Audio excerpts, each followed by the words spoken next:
Bienvenue dans les chroniques inutiles. Salut et bienvenue dans les Chroniques Inutiles. Alors, le récit, cette fois, s'appelle Robert. Et ce qui est peut-être important à dire, surtout pour les gens qui écoutent via, je sais pas moi, iTunes ou Spotify ou tous ces bazars-là, c'est que, en fait, cette histoire-ci, je me suis inspiré, j'ai écrit une BD. Et en fait, ce que je raconte maintenant, c'est basé sur la BD. Et donc en fait, c'est une adaptation d'une œuvre BD. Et oui, pour le coup, je trouve que d'une certaine manière, la BD capture mieux les choses et que la traduction n'a pas été si bien. Donc voilà, ça c'est mon petit commentaire avant. Et donc le texte s'appelle Robert. Et donc je tiens à préciser que si vous voulez entendre ou voir la BD, vous pouvez aller sur YouTube ou bien me contacter, puis vous pouvez avoir les images de la BD. Voilà, bonne écoute. Un œuf fertilisé par un petit spermatozoïde, la promesse d'un futur joyeux pour les parents. Le papa aimait la maman. Ils avaient déjà deux noms tout près, Robert ou Marie. Le père écoute au ventre de la mère, il entend des coups de pied. Puis le jour est venu, ils ont foncé vers l'hôpital en voiture. Le docteur les a rassurés. Tout ira bien. Et c'est alors qu'est né Robert, Bob pour les amis. Et c'est ainsi qu'a commencé la vie de Bob, un bébé comme les autres.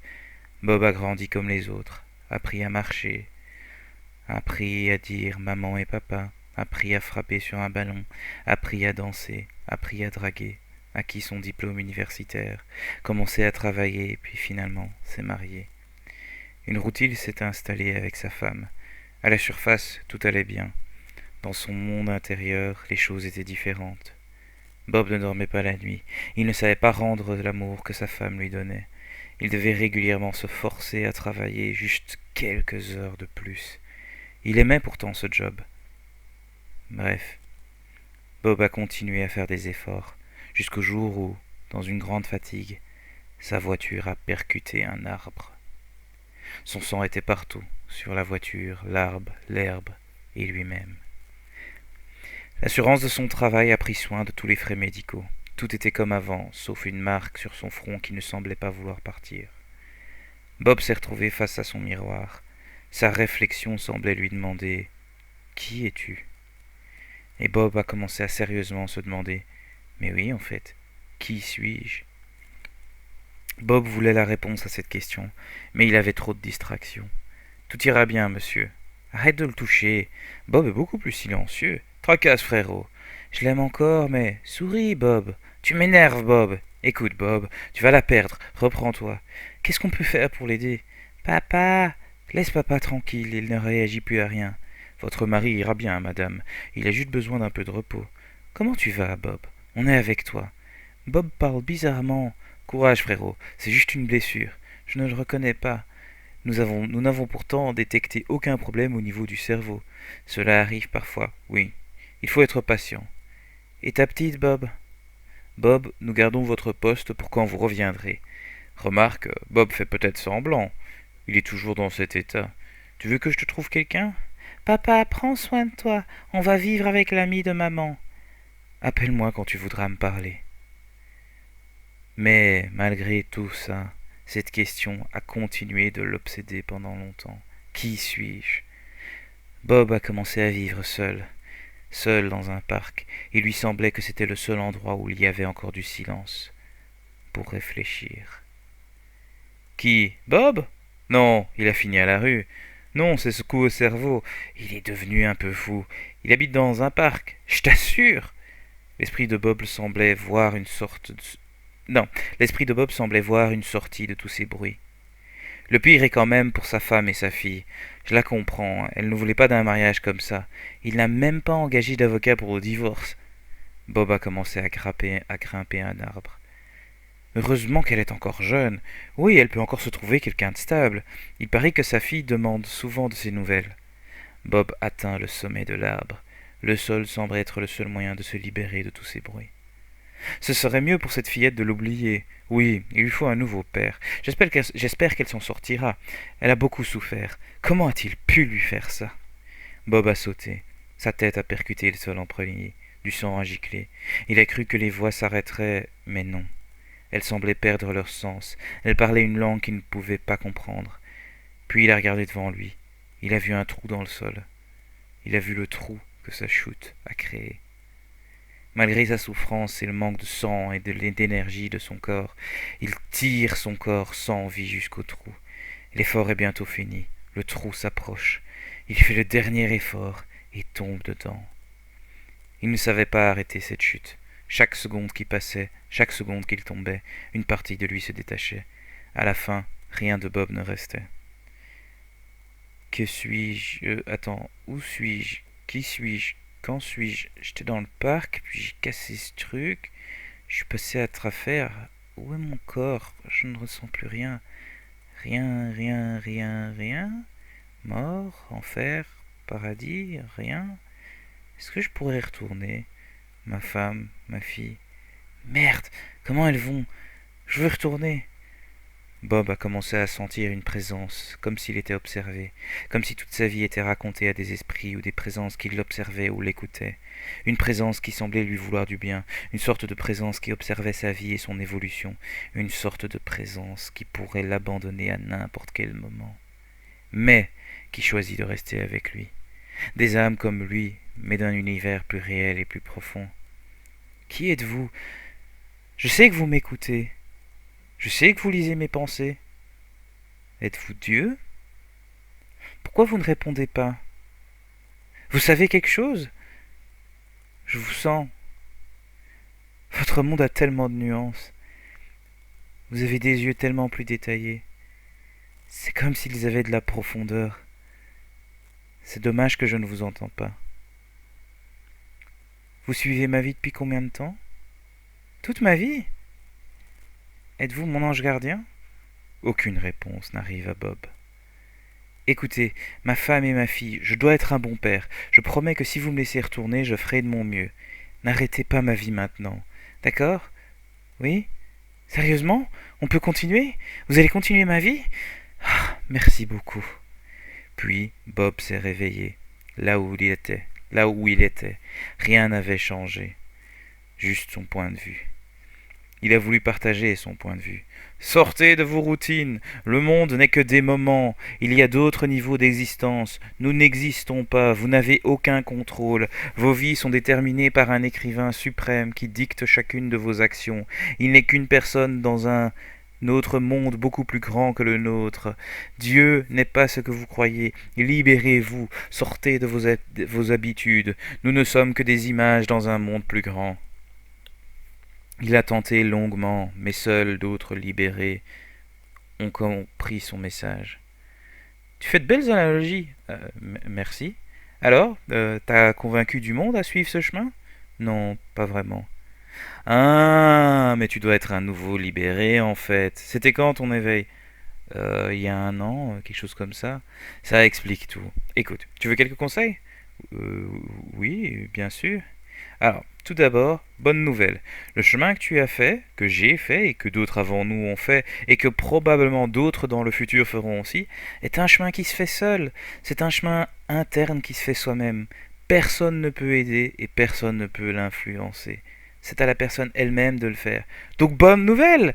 Tu ne peux rien faire pour eux. C'est génial! Tu es libre de faire ce que tu veux.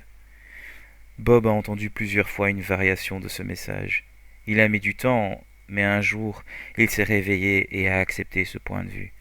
Un nouveau chemin s'est ouvert devant lui. Écoute Bob, c'est ça ton nom? Oui, oui, oui. Parfait, écoute Bob. Va profiter de ta vie et amuse-toi. Tu ne sais pas quand viendra la fin de ta vie. Bob choisit de s'amuser dans sa vie. Sans vraiment le vouloir, le changement s'est passé naturellement. À sa grande surprise, il a commencé à inspirer des gens autour de lui. Allô, maman? Oui, c'est moi, Bob. Je vais mieux. Beaucoup mieux. Je n'ai jamais été aussi bien. De même pour ses amis. Non, non, je suis juste content de vous voir. Nous aussi, Bob. Nous aussi. De même pour ses collègues. Salut tout le monde. Pour mes vacances, je suis parti en folie. Il faut pouvoir rire, non? Soit, je suis content de vous voir. Son voisinage et bien sûr sa famille. Non, je suis content pour toi. Tu mérites un bon mari. Le passé est le passé. Nous allons partir de maintenant. Seulement si elle veut me voir, et c'est sans obligation. J'irai bien de toute façon. Son entourage sentait son influence. Ils ont commencé à vivre comme lui, remplis de joie dans leur vie. Un jour, Bob n'avait même plus besoin de parler. Son influence et sa joie se partageaient sans son intention. Il riait de plus en plus, sans avoir de raison particulière pour rire. Puis Bob a vieilli. Son entourage l'a remarqué. Seuls les enfants ont osé demander. Papy, c'est quoi le sens de la vie? Non, pas cette question-là, il a déjà répondu. Papy, comment tu fais pour être si heureux? Non, il a déjà répondu aussi. Papy, tu veux nous raconter une histoire? Oh oui, une histoire. Oui, une histoire. J'adore tes histoires. Tu devrais finir celle des trois loups. Non, elle était ennuyante. Une nouvelle. Oui, une nouvelle. D'accord. C'est l'histoire d'un garçon qui s'appelle Robert, un enfant comme les autres, une course comme les autres, un accueil comme les autres. Avant sa naissance, le docteur a dit tout ira bien, et il avait raison. Il a eu une naissance comme les autres. Bob continue de raconter le récit de sa vie. Puis il avait fini. Un des enfants a prononcé la fameuse question. Papy, c'est quoi la morale? Je ne sais pas. Il faut finir les légumes qui sont sur son assiette. Ce n'est pas vrai. Si, c'est vrai. Vous ne saurez jamais quand vous aurez la chance de manger des légumes pour une dernière fois. Allez, au lit les enfants. Laissez papy se reposer. Mais maman, il n'a pas dit la morale. Nous devons laisser papy se reposer. Une fois seul, papy Bob perd sa joie. Il sent venir son dernier moment. Il se tourne une dernière fois vers cette présence qui l'a accompagné toute sa vie. Enfin seul. Mon dernier moment est arrivé. C'est ça, non? Je croyais que j'étais prêt. Je comprends. Vous devez en finir avec moi et continuer votre vie à vous. Soit, je suis prêt. Allez-y, finissez-en. Et donc voilà, ça c'était ouais, hein, Robert, hein, le titre Robert. Et donc en fait ouais, j'ai fait la BD avant. En fait, c'était donc ouais, dans un podcast d'écriture que j'écris, que je suis, où ils donnent un peu des petits exercices en fin d'émission, et ils se sont dit, ah bah ouais, si vous voulez, essayez un peu de faire des panneaux de BD, ça va vous apprendre à mieux faire, premièrement, des scènes, et puis ensuite des beats dans les scènes. Donc c'est-à-dire des beats, bon c'est en anglais, donc je sais pas comment on dit en français, mais c'est-à-dire des actions, enfin les actions importantes qui sont dans une scène, en fait. C'est ça les beats qu'on appelle. Donc une scène, c'est un truc qui se passe, et puis et en fait, ouais, les actions importantes, c'est les beats en fait. Et donc en effet, ce qu'il conseillait, c'est de se dire, ce qu'il conseillait, c'est de dire, ah bah ok, en fait, une BD, une page, en fait, c'est un beat. Donc c'est un de ces actions importantes qui se passent. Et en fait, chaque petit cadre, en fait, c'est un moyen, en fait, de montrer des petits détails à propos d'un certain beat, en fait. Euh, bon, ici, moi, bien sûr, j'ai sauté, hein, donc je suis pas resté sur une histoire qui est linéaire et qui reste au même endroit. Et d'ailleurs, j'ai joué même un peu là-dessus, un peu au niveau méta, en disant, oui, il y a des moments de sa vie de Robert qu'on ne voit pas du tout, en fait. Et donc, ces moments, j'ai choisi de les enlever, parce que voilà, si tu fais une scène en linéaire, une vie en linéaire, bah, c'est impossible. Il y avait d'ailleurs une vidéo très intéressante à ce niveau-là, qui parlait du catch américain. Donc l'espèce de catch faux en fait. Et en fait le gars disait mais non vous comprenez pas le catch en fait c'est unique. Parce qu'en fait ce que les gars font, oui ok c'est complètement faux etc. Mais en fait ce qu'ils font c'est ils font une sorte d'impro avec des personnages qui sont en fait les catcheurs et qui font semblant de se détester etc. Donc ils font clairement un show. Sauf que la différence au niveau scénaristique et au niveau histoire comparé à d'autres histoires plus normales et plus lambda ou au théâtre ou quoi que ce soit, c'est qu'il n'y a pas de saut de scène en fait. C'est que chaque personnage en fait est son personnage tout le long de la vie, c'est-à-dire que, enfin tout le long de sa carrière dans la WWE, Et donc, quand tu le vois en interview, quand tu les vois dans la rue, il joue le personnage. C'est une histoire, en fait, le catch, c'est une histoire en temps, le catch américain WWE, c'est une histoire en temps réel. Et c'est probablement la seule chose comme ça qui existe. Bon, je suis pas d'accord. Quelque chose comme les MMORPG, hein, donc typiquement quelque chose comme World of Warcraft, c'est la même chose, hein, c'est en temps réel. Tout le monde joue en même temps, et au fur et à mesure, il y a des histoires, il y a des trucs qui se passent, il y a des rencontres qui se créent avec des vrais humains, mais bon, dans des avatars et dans un monde réel.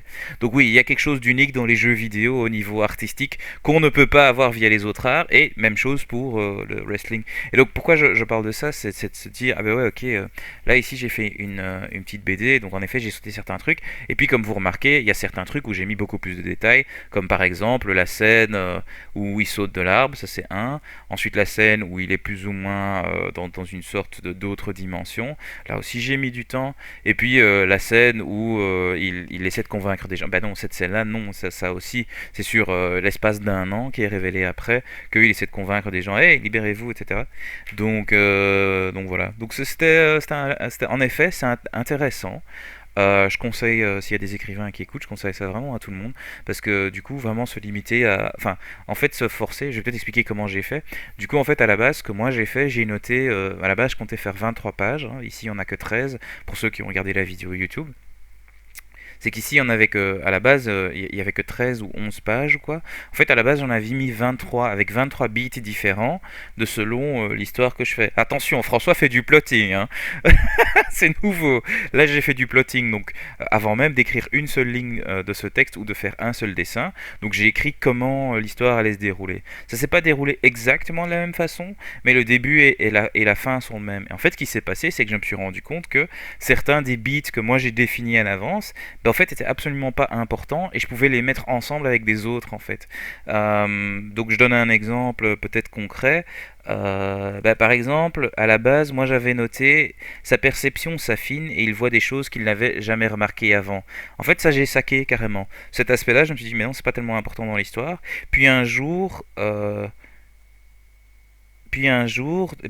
donc sa perception s'affine, et puis il remarque que comment les moments sautent de l'un à l'autre, comme si sa vie n'avançait que d'une image à l'autre. Alors ça, c'est un truc que j'ai noté, mais en fait, je ne l'ai pas explicité ni dans la BD, ni dans l'écriture, pour plusieurs raisons. La première étant, j'ai pas envie que ça devienne trop cérébral et commencer à expliquer, blablabla. Je trouve que ça dessert un peu la narration et l'histoire de commencer à expliquer. Ah oui, oui, il se rendait compte qu'en fait, il n'y avait pas de continuité et que, ah oui, en fait, que les choses, elles sautent d'un moment à l'autre, mais ça va juste tellement vite que blablabla, et qu'en fait, ces images, elles sont pas définies par lui. Enfin bon, voilà, j'aurais pu passer je sais pas combien de temps à expliquer tout ça et je me suis dit non, ça sert pas à la narration. Et donc, il y a des trucs que j'ai saqués. Et donc, sur base de la BD toujours, hein, puisque là, je me base sur la BD, il sort du cadre, hein, donc les cadres de BD, hein, les panneaux, et il n'y en a plus, il découvre le lecteur et lui parle, ne comprend pas pourquoi... Ah ben oui, donc il parle au lecteur, hein. La présence qu'il sent, c'est le lecteur de la BD, si c'était pas clair, bon ben voilà, c'est à pas photo. Bon voilà, ça bien sûr, c'est le genre de truc qu'il faut pas expliciter, parce que sinon c'est tellement... Enfin, ça perd de son sens. Ah ben oui, blablabla. Bon, j'ai un peu explicité, j'ai un peu trié, ah ouais, nous sommes l'écrivain dans blablabla. Bon, là je l'ai un peu... Là j'ai vraiment donné la clé, mais bon, ça j'ai préféré pas expliciter. Et donc il y a plein de trucs comme ça. Donc par exemple, un autre de ses beats, c'est il a une belle famille et des enfants inspirants. Ses enfants, malgré ne pas avoir été de l'autre côté, ont vécu comme lui une vie remplie. Ils jurent leurs petits-enfants qui venaient jouer avec lui. Bon ben tout ça j'ai sauté, hein. J'ai juste dit papy a vieilli, et puis les enfants sont venus lui demander, quoi. Moi j'ai saqué tout ça parce que, je veux dire, si on part du principe que les petits-enfants ils ont du plaisir à venir lui parler, bon, c'est que la famille va plutôt bien, quoi. Et puis oui, dans la BD, en effet, j'ai pu utiliser des outils visuels, par exemple, comme la couleur, pour montrer le fait qu'il partageait la joie autour de lui et tout ça. Ce que, en fait, quand tu écris une histoire, il n'y a pas forcément moyen. Et donc là, j'ai vraiment compris, en fait, la différence, enfin, en tout cas, la difficulté d'adaptation, en fait, d'un art à l'autre, en fait. Parce que oui, ici, j'ai l'impression que la BD fait bien son boulot. Et puis oui, en effet, comment est-ce que je traduis certains trucs que j'ai fait visuellement dans quelque chose de récit et tout. Ouais, ça c'est très c'est très difficile en fait. Et là, j'ai beaucoup plus compris, enfin beaucoup plus profondément compris comment une œuvre qui par exemple est purement littéraire peut être super difficile à traduire dans une œuvre visuelle comme le cinéma ou quoi que ce soit, ou dans une BD, ou comment ouais, bah même un film, quand tu fais une adaptation littéraire, parce qu'il y a des gens qui le font, hein, l'opposé se passe, ou il y a même des gens qui je sais pas, moi je sais que jeux vidéo pour Warcraft, ils ont écrit Warcraft le livre et tout, bah que même chose, ça ne se passe pas aussi bien, parce que pour le coup, oui, dans Warcraft, oui, il y a le côté jeu, il y a le côté personnage, tout ça, et donc voilà, donc tout ça, la morale, c'est que chaque art en fait est cool, chaque art a un peu ses médiums, ses techniques, ses moyens de créer certains effets, et il n'y en a pas un qui est meilleur que l'autre, c'est juste que certains servent à atteindre certains effets plus facilement que d'autres. Voilà. C'est ouais, mais il est marrant hein, le format BD. Pour le coup, si j'étais vraiment un bon dessinateur, je suis assez convaincu que je switcherais à 100% vers ce modèle-là, quoi. Parce que le fait de combiner l'image et le texte et la couleur, hein, parce qu'il y a moyen de faire des images sans couleur, hein, Sin City, très bon exemple. Et d'ailleurs, il y a des couleurs dans Sin City. Je vous conseille la BD Sin City si vous ne connaissez pas. Beaucoup mieux que le film, moi j'ai trouvé, parce que beaucoup plus dark. Et c'est justement ce qu'ils font en fait dans la BD, c'est qu'en fait tout est en noir et blanc pour montrer donc la cité du péché, sauf à certains moments des trucs qui donnent l'illusion ou qui donne la beauté de l'existence dans cette espèce de ville du péché. Donc par exemple, un gars qui rencontre, je sais pas, une femme qui est prête à suicider et que ouais, il tombe amoureux, et ben elle, je sais pas moi, genre quelque chose comme ses sous-vêtements par exemple, ils ont une couleur rouge dans un environnement qui est tout en noir et blanc en fait. Et donc bien sûr le rouge ressort et ouais, le rouge ressort blindé et donc bien sûr t'as le personnage et ça montre bien sûr le personnage qui genre est passionné dans un monde où il ne devrait pas y avoir de passion. Donc ouais, la BD c'est vraiment cool comme outil de bah oui ouais d'illustration et de racontage et tout, et donc du coup je ne peux que le recommander. Le problème c'est que ça prend du temps. Alors, est-ce que ça prend du temps parce que je sais pas dessiner? Oui, peut-être. Là, moi, j'ai tout dessiné sous MS Paint. Et franchement, la souris, c'est pas cool. Parce que parce que j'ai déjà essayé de faire des BD par le passé. Hein. Bon, pas des BD aussi longues, mais des BD en mode 3 panels et puis une blague. Et le troisième, c'est une blague. Et en effet, enfin, ma main dessine quand même mieux. Mais donc, du coup, le faire sur l'ordinateur, c'est compliqué.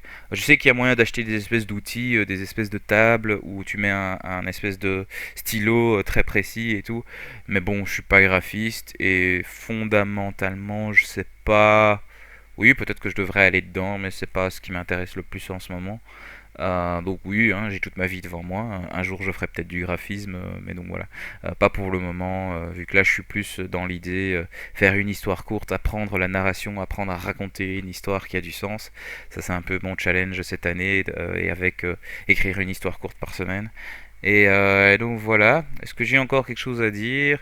Bah oui, j'espère que vous avez apprécié ce long texte, ce long discours. Et ouais, et j'ai envie de dire, ouais, venez participer, venez lire vos histoires, venez lire vos machins, blablabla. Et j'espère que vous avez apprécié. Et donc, Chronique inutile, toutes, chronique inutile. Je veux dire merci de nous écouter, nous écouter, nous écouter. Merci de nous écouter.